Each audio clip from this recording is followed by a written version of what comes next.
Ihr grüßt euch Leute, schön, dass ihr wieder eingeschaltet habt. In diesem Video gibt es das Behind the Scenes, Making of, wie auch immer, der B-Roll Sequence, der Coffee B-Roll Sequence, die ich gefilmt habe. Viel Spaß!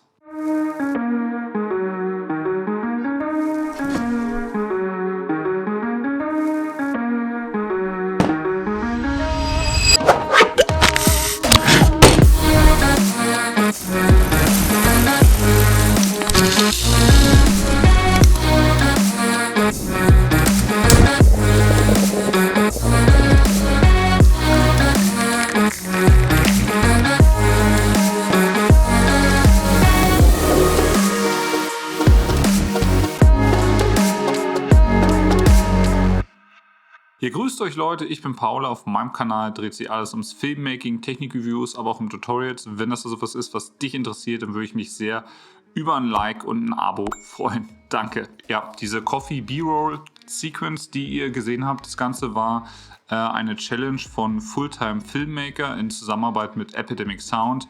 Und man sollte ungefähr 45-sekündige Handheld B-Roll-Sequence erstellen, so in dem Daniel Schiffer-Stil, sage ich jetzt mal. Und das Ganze kam an einem Mittwoch, irgendwie wurde das ausgeschrieben und am Sonntag war dann Abgabe im Prinzip. Und ja, da haben, ich glaube, ungefähr 200 bis 300 Leute mitgemacht. Die Leute von Fulltime Filmmaker haben dann daraus die Top 20 ausgewählt und diese Top 20 dann mit YouTube-Link dann jeweils in die Facebook-Gruppe gestellt, um dann dort die 10 Gewinner zu ermitteln. Mein Video hat es auf Platz 6 geschafft, also ich war innerhalb der 10 Gewinner. Und genau, heute möchte ich euch ganz genau zeigen, wie ich da was geshootet habe. Also los geht's. Zuallererst habe ich mir die Musik rausgesucht, die von Epidemic Sound sein sollte. Die habe ich als allererstes schon, glaube ich, an einem Donnerstag oder so rausgesucht und habe die mir dann zurechtgeschnitten. Und dann habe ich als nächstes, als dann so die Musik feststand und dann konnte ich mir so einzelne Übergänge und so weiter ausdenken. Und dann habe ich das Ganze dann halt eben durchgeskriptet, also eine Shotlist gemacht und dazu dann halt die passenden Übergänge, die mir dazu eingefallen sind, dann aufgeschrieben. Also das erste ist, das werdet ihr auch sehen, wenn ihr euch die anderen BTS-Sachen hier, die ich auf dem Kanal schon habe, euch anschaut, ist das erste, was ich meistens immer mache, die Musik haben und dann fällt es mir halt einfach leichter, dann da Bilder im Kopf zu erzeugen, aber das kann ja bei jedem anders sein. Genau, wenn wir uns mal anschauen, die ersten paar Sekunden vom Video, dann sehen wir hier, dass das Licht hat alles an ist. Und ich habe bewusst die Lichter so in dieser Farbe gemacht, weil ich halt so einen Orange-Teal-Look haben wollte. Und das Beste ist es halt schon in Kamera da die Farben so zu haben.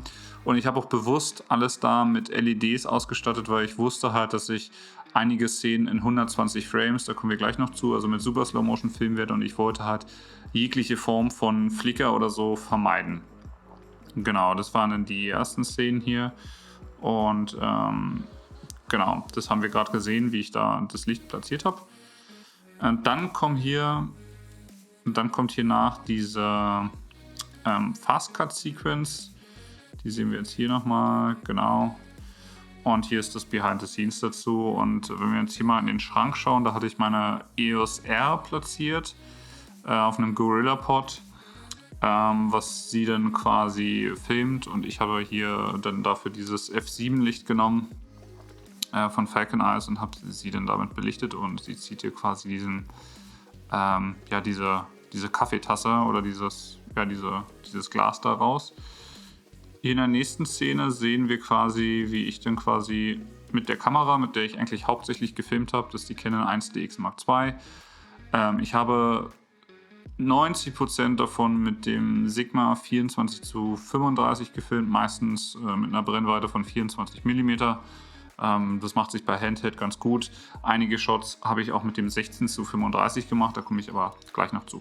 Dann haben wir hier schon die nächste Szene, wo sie dann die Kaffeemühle auf den Tisch schiebt und wir sehen hier habe ich ein Zoom H1 in der Hand und daran hatte ich dann mein Rode Video Micro angeschlossen. Cooles kleines Mikrofon und damit habe ich alle Sounds halt aufgenommen. Also ich habe halt alles erst geshootet mit der Kamera und dann halt nachträglich nochmal sauber den Sound aufgenommen, weil das war mir halt ganz wichtig, dass ich richtig guten Production-Sound habe, dass ich dann danach in der Postproduktion halt gut mit den Soundeffekten da halt spielen kann. Genau, also würde halt 10.000 Mal länger dauern, sich diese ganzen einzelnen Sounds in irgendeiner Sound Library rauszusuchen, anstatt dass ich die on Location sozusagen schon direkt aufnehme. Genau, das war auch mit die schwierigste Szene überhaupt eigentlich. Genau, also sie wirft den Kaffee von der einen Seite zur anderen. Und hier war natürlich ganz wichtig, also wir sehen hier, ich stelle das ein und ja, ich glaube, der Shot ist es dann geworden, aber es war natürlich hier sehr, sehr wichtig, dass wir uns vorher gut absprechen und es war im finalen Video war es immer noch nicht so perfekt, wie ich es mir vorgestellt habe, weil der Kaffee, die bleiben halt nicht die ganze Zeit in der Mitte des Frames. Also und natürlich haben wir hier viele Versuche gebraucht und der ganze Tisch war voll mit Kaffeebohnen, die mussten wir wieder einsammeln und so weiter und so fort. Also es hat ein Weilchen tatsächlich gedauert. Als nächstes kommt diese Sequenz hier, quasi von oben gefilmt. Die habe ich in 120 Frames pro Sekunde gefilmt mit dem Canon 16:35. Genau, und da sehen wir es auch, also direkt aus der Hand, wenn sie es so reinschüttet. Genau, und als nächstes quasi habe ich dann die umgedrehte Perspektive gemacht. Also man sieht quasi, wie die Bohnen halt rausfliegen.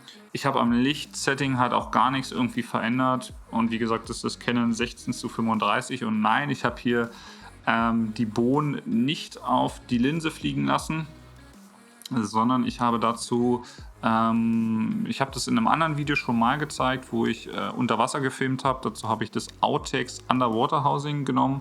Und das Coole daran ist, dass da vorne so ein Glaselement mit dazu ist, was ihr quasi auf die Kamera rauf machen könnt. Und genau dieses Glaselement habe ich eben vorne drauf geschraubt. Und dann war mir das auch lieb, dass da diese Boden darauf fallen.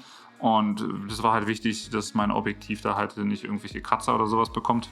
Und das Ganze ist halt auch hier in 120 Frames. Den Rest habe ich eigentlich alles entweder in 24 Bildern pro Sekunde oder halt 60 Frames gefilmt. Die nächste Aufnahme war dann quasi diese Fill the Frame Transition hier, wo sie quasi den Kaffee malt und ich reingehe. Und wir schauen mal, genau so.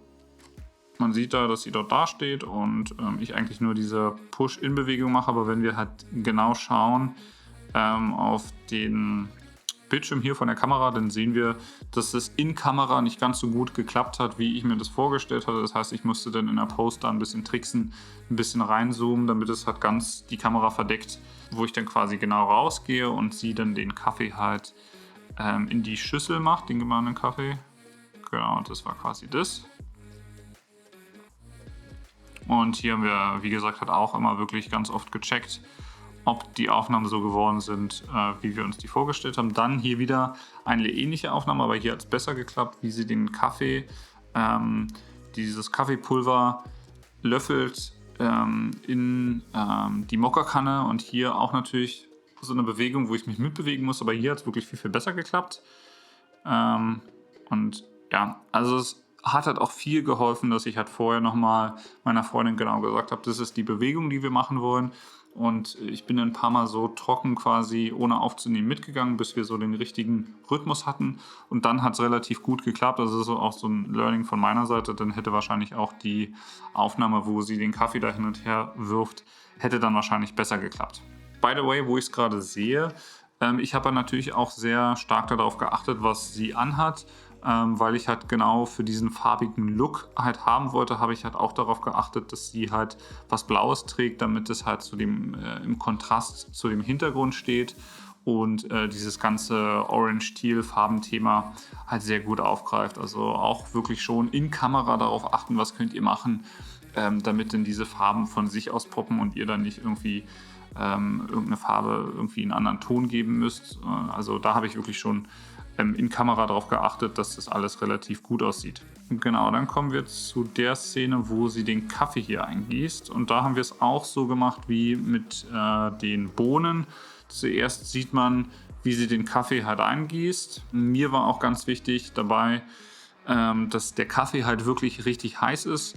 Deshalb haben wir den Kaffee halt wirklich direkt richtig heiß gemacht und dann direkt von der Kochplatte genommen und dann direkt eingegossen, weil alles andere, dieser Spruch "Fix it in post" ist totaler Quatsch. Also beziehungsweise das hätte mich dreimal so viel Zeit gekostet, wenn ich halt irgendwie so ein Smoke-Overlay hätte finden müssen, den dann da tracken müssen und so weiter und so fort. Und so hatte ich das halt einfach sauber in Kamera. Wenn wir darauf achten, hier sehen wir, hier habe ich auch dieses Outtakes Underwater Housing halt schon, da habe ich schon meine Kamera drin gemacht für den nächsten Shot. Und in der nächsten Aufnahme sieht man quasi diese umgedrehte Perspektive wieder, wie der Kaffee, ja, als wenn er in den Becher kommt, einfällt. Und hier sehen wir auch quasi, ich habe meine Kamera einfach nur hingelegt, ich habe das Underwater Housing drum.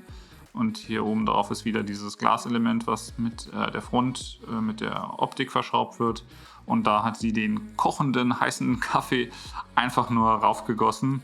Und der letzte Shot war dann einfach nur der, wo sie den eingießt. Und wir sehen auch hier, dass da der Dampf so kommt.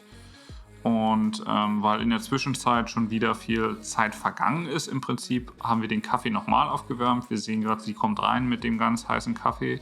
Ich musste im Zuge des Films den Kaffee so oft erwärmen, dass dann die Mokkakanne eigentlich kaputt ist, beziehungsweise weil die ist dann so heiß geworden, dass quasi dieser Dichtgummi innen drin halt an das Metall halt rangehaftet ist. Also müsste ich mir jetzt auch langsam mal eine neue bestellen. Aber genau, also ich habe halt wirklich darauf geachtet, dass ich halt viele von diesen Effekten halt so in Kamera halt machen kann. Also wir sehen auch hier schon, dass da der ganze Dampf schon aufsteigt und am Ende schiebt sich es dann bloß noch vor. Hier habe ich natürlich den Dual Pixel Autofokus der Canon benutzt und der funktioniert super und das war dann quasi auch die Endszene. Ja, und jetzt möchte ich gerne noch eine kleine Ankündigung machen, nämlich es wird auch ein Editing-Breakdown geben. Nicht hier auf meinem Kanal, und zwar gründe ich derzeit einen eigenen Online-Kurs, der nennt sich Filmemacher Pro. Das ist so eine Online-Filmschule. Da gibt es ganz, ganz viel Behind the Scenes oder richtige Job-Shadows. Und da werde ich dann halt auch von allen diesen Behind the Scenes, die ihr jetzt hier auf dem YouTube-Kanal findet, auch immer einen Editing-Breakdown machen. Und der Kurs ist noch nicht fertig, der ist in ein paar Monaten fertig, aber das könnt ihr euch schon mal vormerken und würde mich natürlich freuen, wenn ihr da Interesse dran habt. Ja, das war es an dieser Stelle von der BTS. Ich hoffe, euch hat es gefallen. Wenn es so war, dann lasst mir gerne ein Like und ein Abo da und schreibt mir gerne in die Kommentare. Wenn ihr dazu noch Fragen habt, dann beantworte ich die da natürlich immer sehr gern. Und wir sehen uns in meinem nächsten Video. Macht's gut, Leute. Bis dahin. Ciao.